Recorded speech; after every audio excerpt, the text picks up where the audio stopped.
Saudações a todos. Dando continuidade, então, ao tema que temos trazido do livro Espelhos da Alma, uma jornada terapêutica, nós vamos ver capacidade para crescer emocionalmente. Então, dando continuidade a todos aqueles itens que foram trazidos, as reflexões que foram trazidas no livro, neste mesmo livro, no capítulo 8º, trazida por um dos estudiosos da equipe que estuda os livros psicológicos da Joana de Ângeles, e nos trazem ali umas reflexões em torno das colocações dela, né? Então, o item que na sequência hoje teremos capacidade para crescer emocionalmente. O capítulo que estamos vendo é o 8º, o autodescobrimento e o significado existencial. As emoções fazem parte da nossa herança evolutiva e se constituem forças poderosas que devemos aprender a bem orientar. Então, as emoções fazem parte da nossa herança evolutiva e se constituem forças poderosas que devemos aprender a bem orientar para que não gerem efeitos destrutivos para nós mesmos e para os outros com quem nos relacionamos.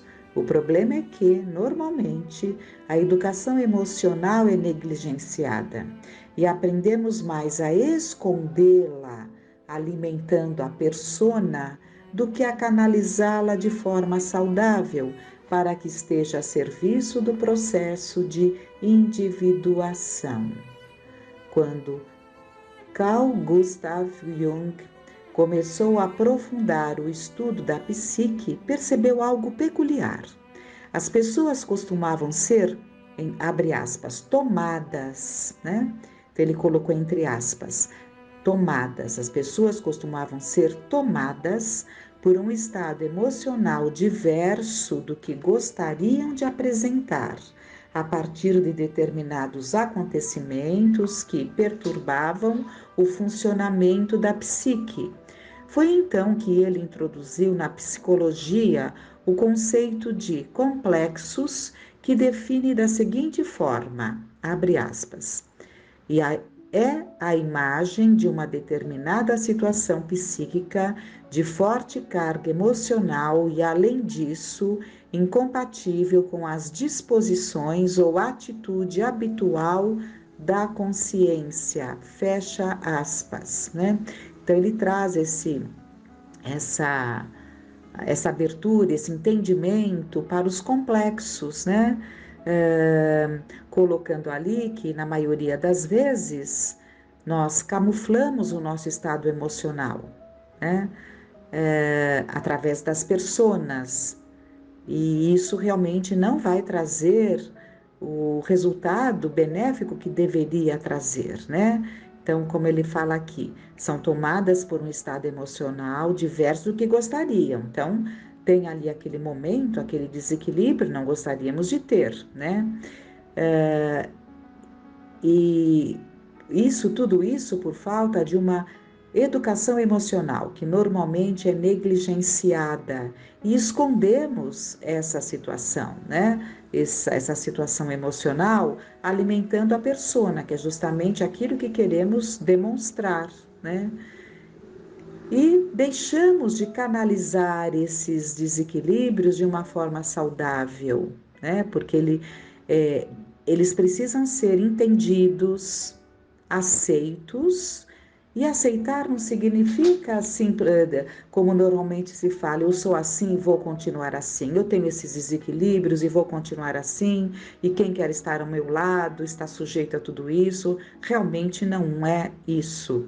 Na verdade, é canalizar de forma saudável, ou seja, aceitar que temos, e aceitar não significa ali o conforto de repeti-lo tantas vezes quanto tivermos vontade, mas é uma aceitação no sentido de empreendermos um trabalho, né, de forma tal que esses descontroles emocionais possam ser superados, né? E ele continua: Os complexos possuem certa autonomia psíquica, enquanto somos inconscientes deles, né? Então, enquanto nós não temos a liderança em relação a nós mesmos, a liderança em relação a esses momentos de desequilíbrios, né? Conscientes de que somos senhores do nosso corpo, da nossa mente, né? Da nossa psique. E enquanto isso não acontece, ele afirma que os complexos possuem uma certa autonomia psíquica. E qualquer associação a um evento perturbador pode trazer de volta a emoção correspondente, são aqueles gatilhos, né? Por isso mesmo, conhecê-los e trabalhá-los é um dos requisitos para lidarmos melhor com nossas emoções. Mas você acredita ser uma pessoa complexada? Né? Falava-se muito isso. Fulano é complexado, né? Quando chegou a esses estudos, né? Lá há décadas atrás. Então, mas você acredita ser uma pessoa complexada? Normalmente reagimos a essa pergunta, pois complexado virou sinônimo de problemático. No entanto, todos temos complexos e este não é o problema.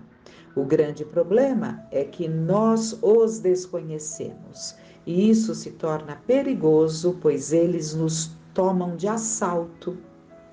Como disse o próprio Jung, hoje em dia, todo mundo sabe que as pessoas têm complexos, mas o que não é bem conhecido, embora teoricamente seja de maior importância, é que os complexos podem ter-nos.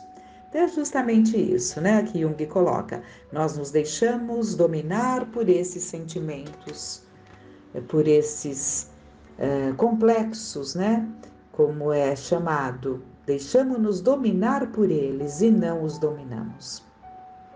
Imaginemos que alguém passa pela rua e vê a seguinte propaganda: Dia dos Pais, oferecemos um desconto especial. Caso a experiência paterna desta pessoa seja negativa, trazendo lembranças de abandono, castração ou violência sofrida, esse evento comum do dia a dia poderá ser o suficiente para ativar a força do complexo paterno negativo e modificar o seu estado emocional sem que necessariamente o indivíduo se dê conta do fato gerador, né? Então vamos até repetir. Caso a experiência paterna desta pessoa seja negativa, trazendo lembranças, né, ali desagradáveis, esse evento comum do Dia dos Pais poderá ser o suficiente para ativar a força do complexo paterno negativo e modificar o seu estado emocional, sem que necessariamente o indivíduo se dê conta do fato gerador, né? Ele nem se dá conta, mas é um gatilho, viu ali.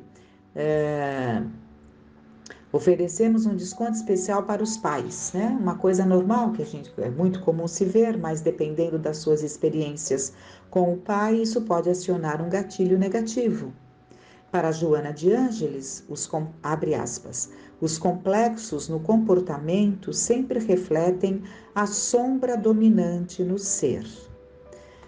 E é importante que ressaltemos que a psicologia moderna chama de sombra, né? Jung trouxe esse entendimento como sombra, né? O que Kardec, lá ali na doutrina, nós temos como os arrastamentos, né? As tendências viciosas, que é o nosso lado sombra, né? Então, os complexos no comportamento sempre refletem a sombra dominante no ser que tenta ignorá-la, impedindo-lhe o enfrentamento com o si mesmo, o que a diluiria facilmente por incorporá-la à sua realidade. Enquanto assim procede, age como alguém que não considera a necessidade do autoconhecimento para a descoberta de recursos que facultam o bem proceder, o ser feliz, né? Então, na verdade, é um processo de fuga, ignoramos essas situações, né? E ao invés de enfrentá-las diluindo-as, né? Vamos arrastando esse estado. Qual será então a forma de superá-los? Em primeiro lugar, é fundamental conhecê-los, como passo especial para transformá-los. Ninguém pode transformar algo que não conhece. Para isso é importante estar atento aos estados emocionais que nos perturbam e tentar identificar as situações que nos conduzem a eles. Se conseguirmos estabelecer a associação dos eventos que nos causam certa perturbação, poderemos descobrir a raiz do complexo. Repetindo então, se conseguirmos estabelecer a associação dos eventos que nos causam certa perturbação, poderemos descobrir a raiz do complexo. Então, é preciso que se estabeleça uma associação em relação aos eventos. O que desencadeia determinados comportamentos de crises emocionais? Qual é o gatilho? Então, para se chegar à raiz, né, chegando ali às razões daquele complexo, é preciso que se esteja atento e desejoso desse caminho. O constante exercício de autoobservação, de atenção ao nosso comportamento e aos excessos praticados é um bom aliado para a identificação dos complexos. Ter maturidade para lidar com as críticas que nos dirigem também auxilia, pois funciona como espelho para perceber o que ainda não me dou conta. Então, muitas vezes as críticas, evidentemente ninguém pode ficar aí pautando as suas vidas nas críticas. Nós temos que ir buscando os nossos caminhos, né? E dando a importância devida a como nos vem, né? O que importa realmente é aquilo que somos, aquilo que estamos buscando, a nossa intenção do acerto, e vamos palmilhando ali o exercício do livre-arbítrio. Mas é preciso ter maturidade para lidar com as críticas, porque muitas vezes elas têm algum fundamento ou elas têm fundamento. E quando elas têm fundamento, é preciso que a gente perceba, né? Perceba que aquele que está falando daquela forma, que está apontando determinada situação, muitas vezes ele tem razão e não deve ser desconsiderado, deve servir sim como um espelho para que a gente veja a imagem refletida tal qual se apresenta. Meditemos sobre isso. Continuando, a partir disso, temos pela frente o trabalho de diluir a intensidade emocional que nos aflige. Não há como arrancar esses estados perturbadores, não há como arrancar essas crises emocionais, mas podemos sim, com esse processo de enfrentamento, seguindo todas essas orientações, buscarmos diluir a intensidade. O que está sendo colocado? Que não desaparecerá de um momento para o outro, mas diminuiremos a intensidade.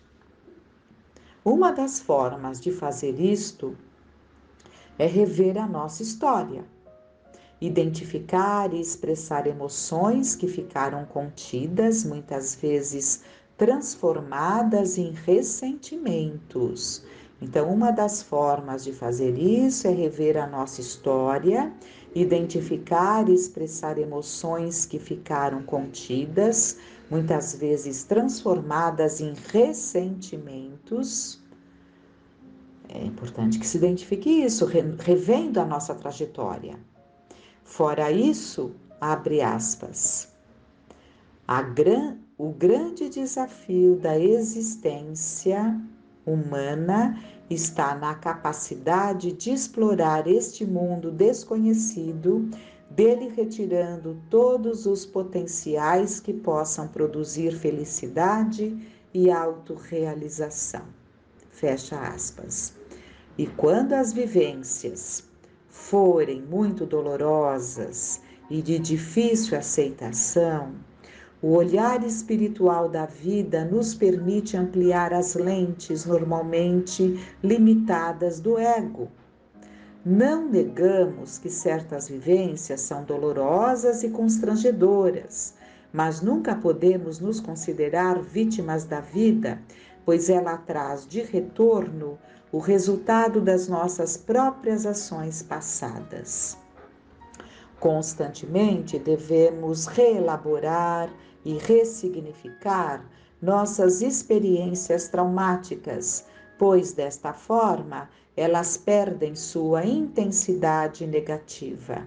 É certo que não podemos modificar o passado na forma objetiva dos fatos, mas o nosso olhar sobre ele sempre pode ser transformado, dando um novo colorido, uma nova tonalidade emocional que possibilite uma convivência saudável com os nossos complexos, para que sejamos nós a administrá-los e não eles a comandarem a nossa personalidade, né? E está sendo dito aqui aquilo que cansamos de falar: não podemos modificar o passado, né? Porque os fatos são acontecidos, já foram acontecidos, né? Não há como modificar. Mas olhar sobre eles, o nosso olhar sobre eles deve ser transformado, dando um novo colorido, uma nova tonalidade emocional que possibilite uma convivência saudável com os nossos complexos. Vejam bem aqui, nós sabemos que o ser pleno, que é o nosso caminho, a plenitude, o ser pleno, a consciência desperta, a consciência então que vai sair do estado de sono, né, e vai despertando, ela precisa ser revolvida, essa consciência, isso que está no porão da nossa consciência, né, num estado menos profundo, num estado mais profundo, mas o que está no porão precisa vir para a consciência. Esse é o autodescobrimento. É quando você rebusca lá dentro e você começa a sentir e perceber e conhecer as origens dos seus complexos, as origens das suas emoções que te machucam, te perturbam, te descontrolam, né? Te tornam infeliz. Então, tudo isso sendo revolvido, porque há feridas que precisam ser revolvidas para cicatrizar. Assim somos nós nesse mergulho dentro de nós mesmos. É preciso que busquemos lá dentro, né? Que venha a consciência, vir a consciência de uma forma consciente, ou seja, no momento do trabalho, né? Trabalhar esses sentimentos, esses complexos, né? Olhando para as atitudes que tivemos, para os erros que cometemos, de uma nova forma, de uma nova forma. Não é daquela forma negligente, aliás, não é daquela forma indulgente, porque somos muito indulgentes, né, em relação a nós mesmos. É uma forma franca, verdadeira, reconhecendo os nossos potenciais, reconhecendo também as nossas fragilidades, as nossas dificuldades, que ainda existem de forma intensa ou que estavam ali de forma intensa e precisam ser ali aceitas e modificadas, como ela fala, dando um novo colorido. E quando um complexo perdido se torna de novo consciente, porque está lá dentro, você não quer saber, não aceita entender que temos esses problemas, temos complexos, temos situações a serem trabalhadas, né? E isso não nos torna de modo algum uma pessoa com menos possibilidades, né? Então, quando um complexo perdido se torna de novo consciente, por exemplo, através do tratamento psicoterapêutico, o indivíduo sente que houve um aumento de força. Muito bom, fecha aspas. Jung nos traz esses ensinamentos através das suas experiências, sempre relembrando que ele mergulhou no fundo do poço, numa depressão profundíssima e emergiu preparado para nos trazer esse avanço no estudo da psicologia. Baseado, sim, naquele que abriu as portas, a quem muito devemos, Freud. Houve discordância, sim, natural. Freud foi até um certo ponto, foi até um certo entendimento, mas abriu um caminho a quem devemos muito, Foi o pai, foi aquele primeiro a mergulhar na nossa psique. Então, mesmo percebendo ali determinadas situações que hoje vemos de outra forma, ou por outros ângulos, digamos assim, foi aquele, que abriu, o corajoso que veio ali mergulhar fundo no inconsciente, na psique humana. E Jung trouxe ali as suas discordâncias, e ampliou ali de uma forma muito positiva alguns ângulos. Esse aumento de força decorre de termos as emoções ao nosso serviço quando conscientes e trabalhadas a partir do momento em que escolhemos crescer emocionalmente. Então, ou nós nos determinamos sermos crianças, tendo atitudes, comportamentos infantis e nem nos damos conta, crianças mimadas mesmo, que não quer ver a realidade, prefere bater o pé e nos sentirmos ali uns coitados, ou vamos permitir que esse aumento de forças, quando chega todo esse conhecimento, a nossa consciência, quando rebuscamos, nos ajudem a partir, para esse crescimento emocional. Então, são essas as reflexões, que fiquemos em paz.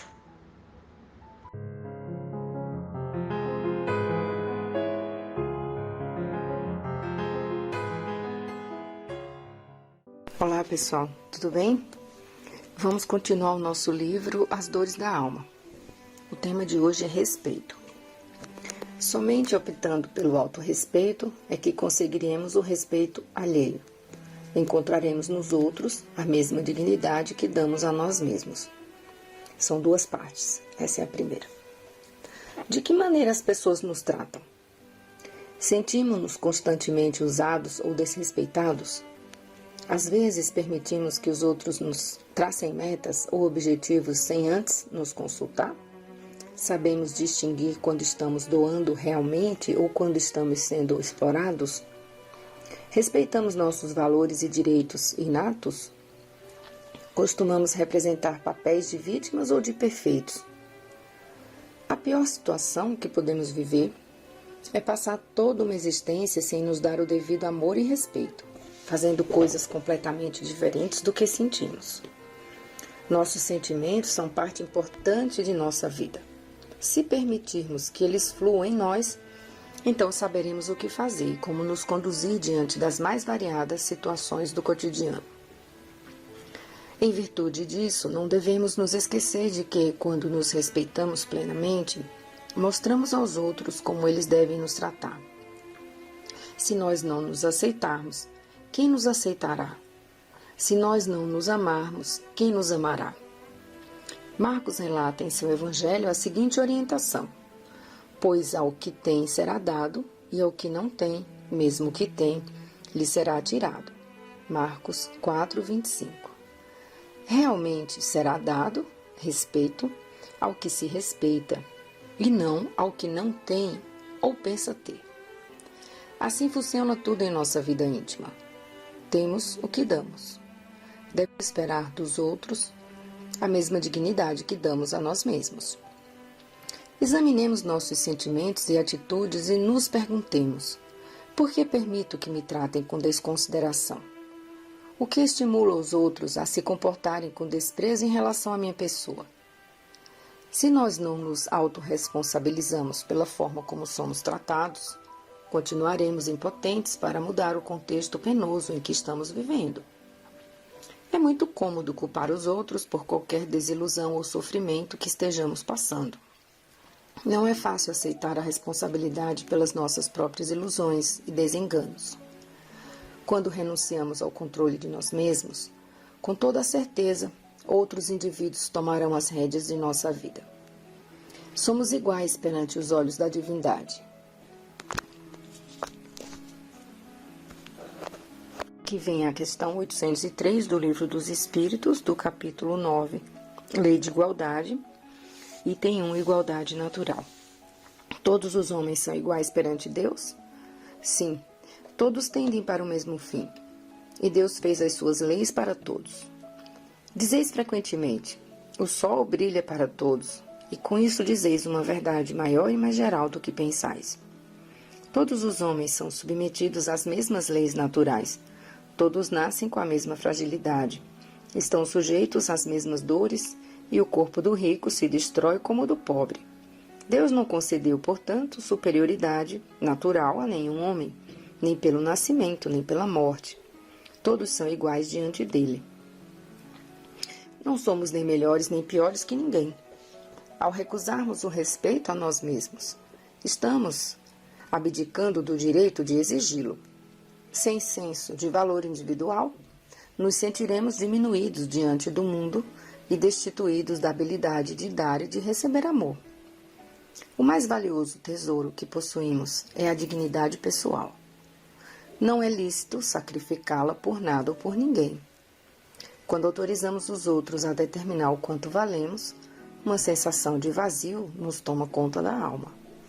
O autodesrespeito é um grande desserviço a nós mesmos. Quando ele se instala em nossa casa mental, passamos a não mais prestar atenção aos avisos e intuições que brotam espontaneamente do reino interior. As vozes de inspiração divina são sempre ideias claras, providas de síntese e simplicidade, que a vida providencial murmura no imo de nossa alma. Quando nos respeitamos, somos livres para sentir, agir, ir, dizer, pensar e saber o que autodeterminamos, confiantes em que, se estivermos prontos no tempo exato, o poder superior do universo nos dará todo o suprimento, todo o apoio e toda a orientação para cumprirmos o sublime plano que ele nos reservou. Somente optando pelo autorrespeito é que conseguiremos o respeito alheio. Encontraremos nos outros a mesma dignidade que damos a nós mesmos. Essa primeira parte me lembra a frase amar ao próximo como a si mesmo, que é o convite ao trabalho de autoconhecimento, de autovalorização. Segunda parte. No futuro breve, quando a mulher se legitimar pelo que é e por onde quer chegar, adquirirá o respeito dos outros e de si mesma. À medida que a criança cresce e se desenvolve no convívio familiar, ela reproduz ou copia tudo o que vê, ouve e observa. Os adultos servem de padrões, quer dizer, são modelos e exemplos. Por meio da identificação com os pais, tios, avós ou irmãos mais velhos, ou mesmo da imitação de seus atos e atitudes, a criança, de forma consciente ou inconsciente, modela-se firmemente no ambiente doméstico.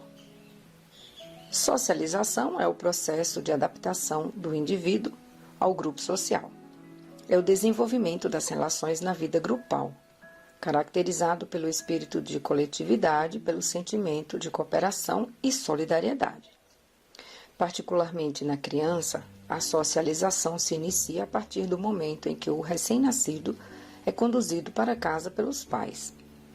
No entanto, não devemos esquecer que desde a sua concepção, a alma, já ligada ao diminuto embrião humano, sofre forte influência do ambiente em que vive. De acordo com Jean Piaget, cada criança, na fase da socialização doméstica, assimila e modela tudo o que a sensibiliza de acordo com sua individualidade, utilizando sua personalidade única e peculiar, o que irá distingui-la de todas as outras pessoas.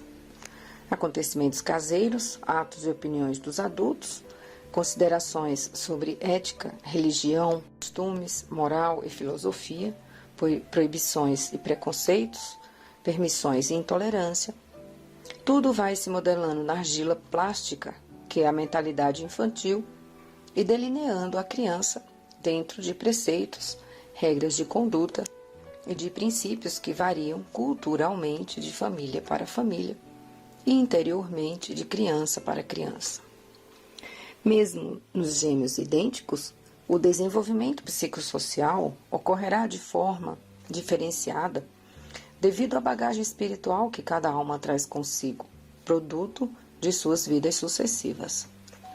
Consulta Kardec, A Espiritualidade Maior, na terceira parte, capítulo 9 do Livro dos Espíritos, no item 6, Igualdade dos Direitos do Homem e da Mulher, questão 818, de onde procede a inferioridade moral da mulher em certas regiões, do domínio injusto e cruel que o homem exerceu sobre ela, uma consequência das instituições sociais e do abuso da força sobre a debilidade. Entre os homens pouco adiantados do ponto de vista moral, a força é o direito. A formação machista que as crianças recebem na infância as influencia durante toda a vida. Homens são treinados para serem fortes, corajosos, agressivos, seguros, bem-sucedidos e autossuficientes. Para os estudiosos do comportamento humano, o estereótipo do macho iniciou-se nas eras pré-históricas, quando os nossos antepassados do sexo masculino tiveram que abandonar o medo e disputar a comida com os animais.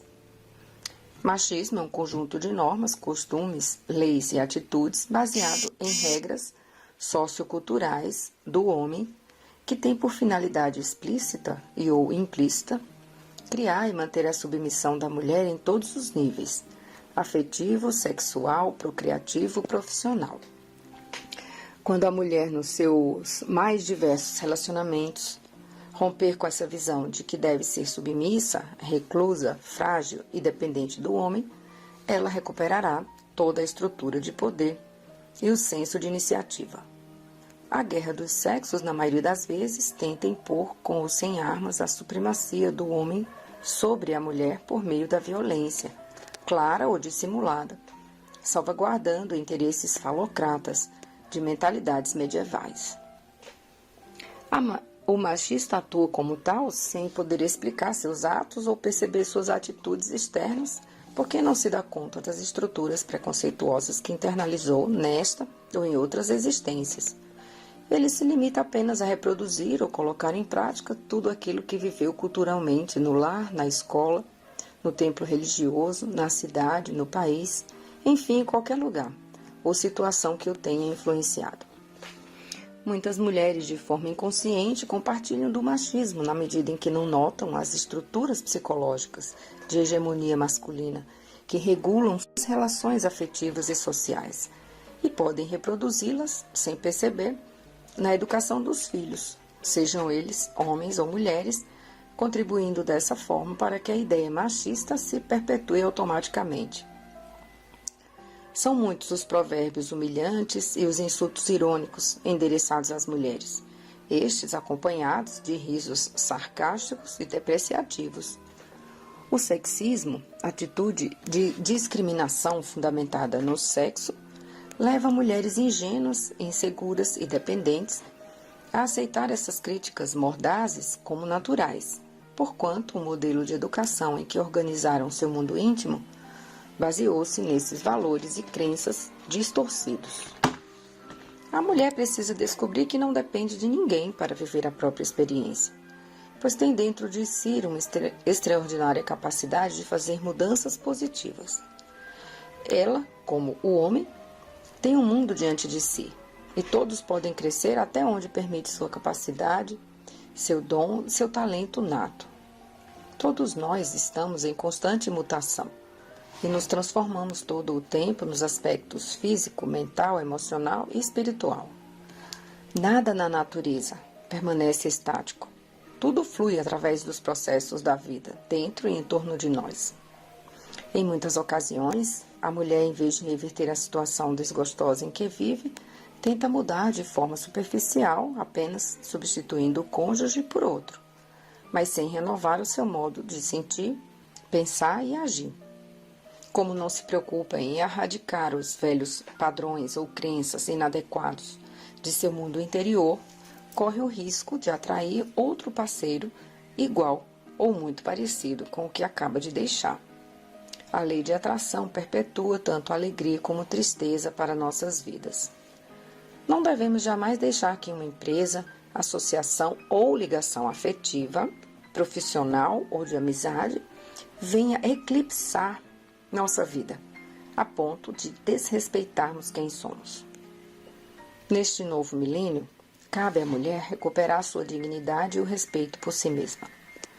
Descobrir verdadeiramente que o respeito anda de mãos dadas com a autoestima e o bem-estar. Deve iniciar o processo, que muitas já o fizeram, de valorizar suas forças individuais e únicas, usando a energia interior para descobrir capacidades inatas e novos talentos adormecidos. Constituições modernas já estabeleceram há muito tempo leis e direitos que firmam a igualdade entre os sexos. No entanto, essas leis e direitos só terão valor e significado quando forem totalmente assimilados e colocados em prática por todos aqueles que os validaram.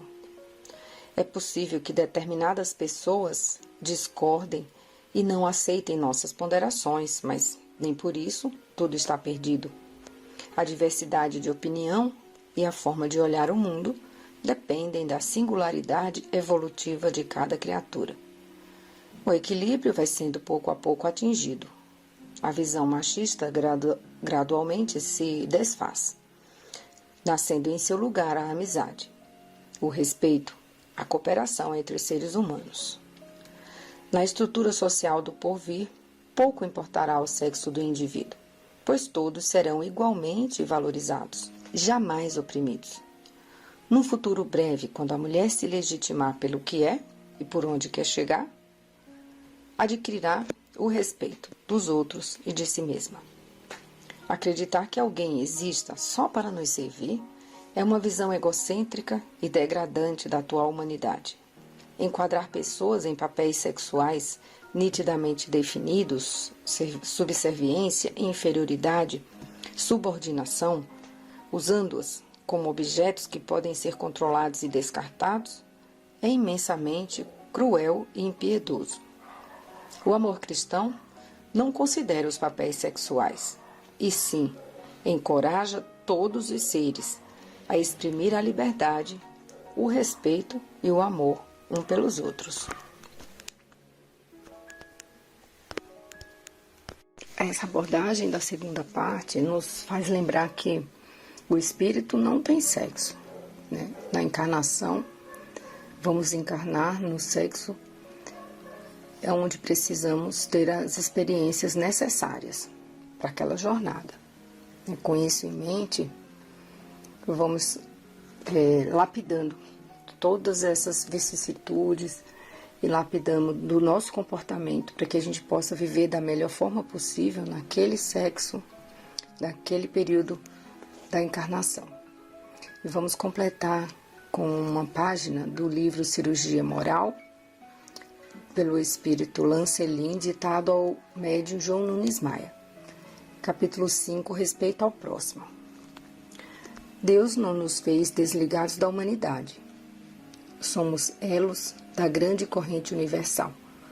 E as energias divinas que vão alcançar os outros devem passar por nós, beneficiando-nos e ao nosso próximo. Carecemos dos outros, qual eles de nós, na imensa vinha do nosso Pai Celestial. Portanto, o nosso segundo dever é amar o próximo, como nos aconselha o Mestre por intermédio do seu Evangelho de Luz. E amar é acatar os direitos daqueles que andam conosco no mesmo caminho. Nada fazemos sem a participação dos nossos irmãos. Cada um nos ajuda em algo de que carecemos. Somos devedores da humanidade, como também emprestamos a ela o nosso concurso, e a fraternidade é o caminho mais desejado na área do bem, ao tratarmos com os nossos companheiros. As exigências devem ser feitas a nós por nós mesmos. O apreço, esse deve ser dirigido aos nossos semelhantes. A imposição é o modo de nos educarmos. A consideração, o ambiente que deve ser feito aos companheiros de labor. O mundo deve ser à disposição na disciplina dos nossos instintos. A cortesia haverá de ser o meio de comunicar mais agradável com os nossos irmãos. A imposição é o caminho interno quando nos indica o bem. A fraternidade nos faz atrair companheiros para o mesmo convívio. A crítica encontra o campo frutífero quando exercida no nosso mundo interno. E a ponderação cresce e faz crescer a nossa amizade em todos os rumos. O mal merecedor de comentário é aquele que fazemos. Em referência aos outros, o resguardo nos traz confiança de que todos se esforçam para o melhor. Se tens alguma educação, aplica-a diante dos outros, e se isso te falta, lembra-te de ti mesmo.